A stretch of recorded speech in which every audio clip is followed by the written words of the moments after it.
दोस्तों यह सच्ची घटना रोहतक के कपलपुर गांव की है। यहाँ पर एक रिटायर्ड मास्टर होते हैं जिनका नाम होशियार सिंह होता है। वह सोए होते हैं, सुबह उठते हैं तो देखते हैं कि उनके बेटा बहू उठे नहीं हैं और वो देख उनको जगाने जाते हैं क्योंकि पशुओं को चारा वगैरह डालना होता है और देर हो रही थी।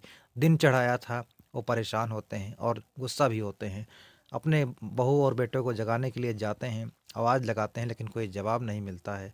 तो उनको और गुस्सा आता है और दरवाज़ा को धक्का देते हैं और दरवाज़ा जो है अंदर को खुल जाता है और वो जाकर देखते हैं तो उनके बेटा बहू जो है आराम से सो रहे होते हैं।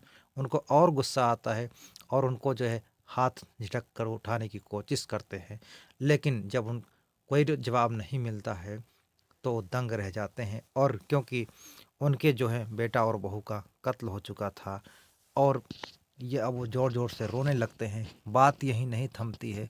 अब मास्टर जी आगे बढ़ते हैं और देखते हैं, अपने बच्चों को संभालते हैं तो वहाँ पर चार चार कत्ल और हो चुके थे, यानी कि अब तक 6 लाशें मिल चुकी हैं दोस्तों।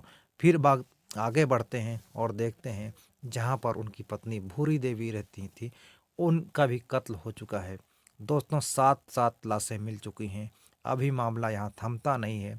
अब वो अपनी पोती जिनकी उम्र 19 साल होती है उसको खोजने लगते हैं और वो देखते हैं कि ये एक बाथरूम है, उसमें अंदर से बंद है। अब इतनी रोना धोना सुनकर जो है आस पड़ोस के लोग इकट्ठा हो जाते हैं और पुलिस भी मौके पर आ जाती है भारी दलबल के साथ में। अब घटना की पूरे ज़ोरों शोरों से फैल चुकी थी आस पड़ोस गाँव में।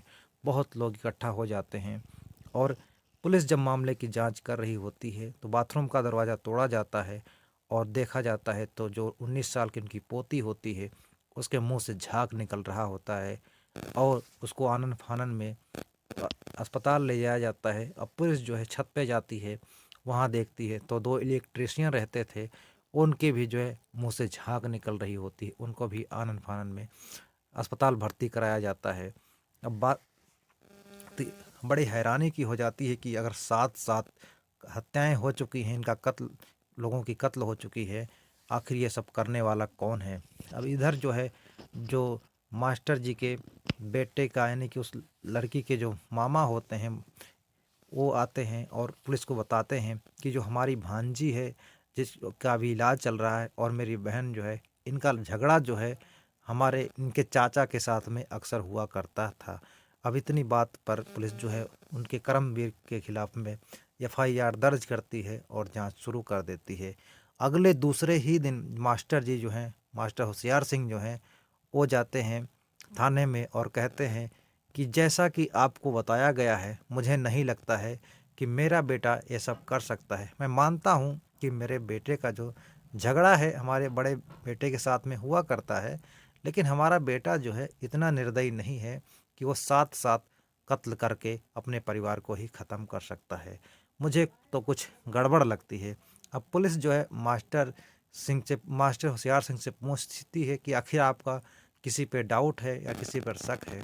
तो मास्टर होशियार सिंह बताते हैं कि जो मेरी पोती है जिसका नाम सोनिया है, वो है, उसके जो है मेरे पड़ोस में रहने वाले एक लड़के जिसका नाम नवीन होता है, वो उसके साथ में अफेयर था और ये दोनों एक दूसरे से प्यार करते थे और हम पूरे परिवार वालों ने इन पर पाबंदी लगा दी और इतना सख्त कर दिया कि इनका मिलना जुलना बंद कर दिया। अब ये दोनों जो हैं, इन्हीं दोनों पर पूरा शक जाता है। और मास्टर जो होते हैं, मास्टर के बातों पर यकीन करना पुलिस के लिए मजबूरन बन जाता है, क्योंकि मास्टर सिंह अगर कह रहे हैं वो भी अपने पति पोती पर इतना गंभीर आरोप लगा रहे हैं तो ज़रूर कोई बात होगी। अब पुलिस जो है इस शक के नज़रिए से, इस एंगल से भी जांच करती है और उधर अस्पताल में जब इन तीनों लोगों का इलाज चल रहा है, अब पुलिस वहाँ जाती है तो जो डॉक्टर्स होते हैं वो कहते हैं कि जो लड़की है उसकी हालत जो है खतरे से बाहर है, लेकिन अभी जो है बयान देने के हालत में नहीं है। अब पुलिस जो है 2 3 दिन का समय बीत जाता है लेकिन कोई बयान नहीं ले पाती है। अब सब मामला इतनी इतनी हत्याओं का था और उसके बाद में जब पुलिस जो है उस नवीन नाम के व्यक्ति को गिरफ्तार करके थाने ले जाती है और पुलिस जो है कहते हैं जब अपने पर आ जाए तो मुर्दे भी सच्चाई उगल देते हैं। पूरे जब सख्ती से नवीन से पेश आती है, तो वो सच्चाई जो सामने बयां करता है, पुलिस के भी रोंगटे खड़े हो जाते हैं। नवीन कहता है कि जो मेरी यानी कि जो लड़की है जिसके साथ में मेरे संबंध हैं, यानी मास्टर होशियार सिंह की पोती, उसके साथ मेरे नाजायज़ संबंध थे, और हमारे दोनों का मिलना जुलना जो है इनके घर वाले जो बंद कर देते हैं। तो जो रोश इनकी पोती होती है वो कहती है कि हम जब तक ये लोग हमारे परिवार के लोग ज़िंदा रहेंगे तब तक हम लोगों का मिलना जुलना नहीं हो सकता है। और वो एक प्लान बनाती है कि हम दोनों मिलते हैं और प्लान बनाते हैं क्यों ना पूरे परिवार को ही ख़त्म कर दिया जाए। अब इधर जो नवीन होता है ये अपने रिश्तेदारों कुछ यार दोस्तों की मदद से जो है 100 जो है नींद की गोलियां मंगाता है, और गोलियां मंगाने के बाद उनको पीस कर जो है उस यानी उस लड़की को दे देता है, और वो खाने में सारी गोलियों को मिला देती है। रात को जब खाना पीना खाते हैं सारे लोग, तो वो सो जाते हैं, और सोने के बाद में सारे बेहोश हो जाते हैं, क्योंकि गोलियों की मात्रा जो होती है इतनी ज़्यादा होती है कि लोगों को कोई होश हवास रहता नहीं है। जब लड़की देखती है कि सारे लोग पूरे बेहोश हो चुके हैं, तब नवीन को फ़ोन कर देती है, और नवीन आता है अपने एक एक करके। पहले तो यानी कि उस लड़की के माता पिता का ये दोनों मिलकर कत्ल करते हैं, और उसके बाद में अपनी दादी के कमरे में जाती है लड़की अपने प्रेमी के साथ में। वहाँ पर सोए अपने चाचा के 3 बच्चों को और अपने बड़े भाई को, यानी 4 लोगों की वहाँ पर ये लोग कत्ल करते हैं, और साथ में अपनी दादी जिनकी उम्र जो होती है 60 साल होती है उनका भी कत्ल कर देते हैं। यहीं पर ये मामला नहीं थमता है। इन लोगों की जो है हवस की आग जो है इतनी ज़्यादा लगी हुई थी कि वहीं पर अपने दादी के लाश के पास में ये लोग शारीरिक संबंध बनाते हैं, और उसके बाद में नवीन जो है अपने घर चला जाता है, और जो उनकी उनकी प्रेमिका होती है वो अपना उसको थोड़ा खाना खाती है, और खाना खाने के बाद में वो ये भूल जाती है कि इस खाने में नींद की दवाइयाँ मिलाई हुई हैं, और वो खाना खाने के बाद में बाथरूम जाती है और कुंडी अंदर से बंद करती है। इतने में उसको वहीं पर नींद यानी कि बेहोश हो जाती है और गिर जाती है। जब वो उसके सुबह होती है तो उसके मुंह से झाग निकल रहा होता है। इधर जब सच्चाई सामने आती है तो उधर लड़की जो होश में आती है उसको अभी पुलिस हिरासत में ले लिया जाता है, और जब ये खबर जो है लोगों को पता चलती है कि आखिरकार एक लड़की जो है अपने पूरे परिवार को किस तरह से ख़त्म कर सकती है, सब जानकर दंग रह जाते हैं।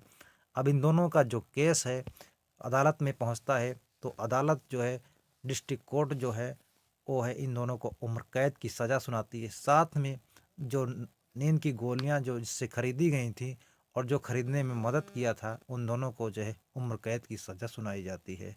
सज़ा सुनाने के बाद में ये दोनों जो हैं अब इस केस को जो है हाई कोर्ट में अप्लाई कर देते हैं। हाई कोर्ट जो है इन दोनों को वही सज़ा जो है बरकरार रखती है, और हाई कोर्ट भी अपने फैसले में इन दोनों को एक राक्षस की प्रवृत्ति वाले लोग कहकर लिखित बयान कर कर इन दोनों की सज़ा जो है उम्र कैद की सज़ा नहीं, फांसी की सज़ा ही बरकरार रखती है। अब उधर जो है फिर ये लोग जो हैं 2018 में ये लोग अपने इस हाई कोर्ट के फैसले को चुनौती देते हुए सुप्रीम कोर्ट में याचिका दायर करते हैं। वहाँ पर इनकी सुनवाई होती है। तो हालांकि सुप्रीम कोर्ट जो है इन दोनों की फांसी की सज़ा को जो है रोक लगा देती है, और इन दोनों को आजीवन कारावास की सज़ा सुना दी जाती है।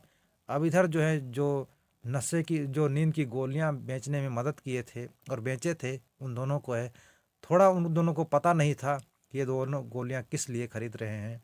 हालांकि उनको थोड़े से जुर्माने के तौर पर लगा दिया जाता है और उनको है रिहा कर दिया जाता है।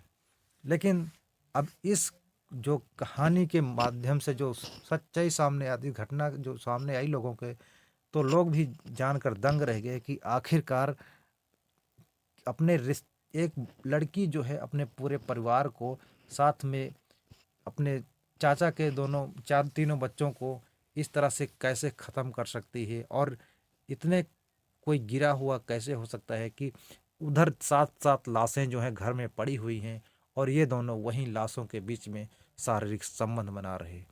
दोस्तों, ये घटना सुनाने का उद्देश्य आप लोगों को परेशान करना नहीं, आहत पहुंचाना नहीं, बल्कि समाज में घट रही घटनाओं के प्रति आप लोगों को जागरूक करना है। दोस्तों, ये सच्ची जो घटना है रोहतक के कपलपुर गांव की है, जो कि 2009 की है, 14 सितंबर 2009 की है दोस्तों। लेकिन ये घटना जो है आज भी चर्चा का विषय बनी हुई है।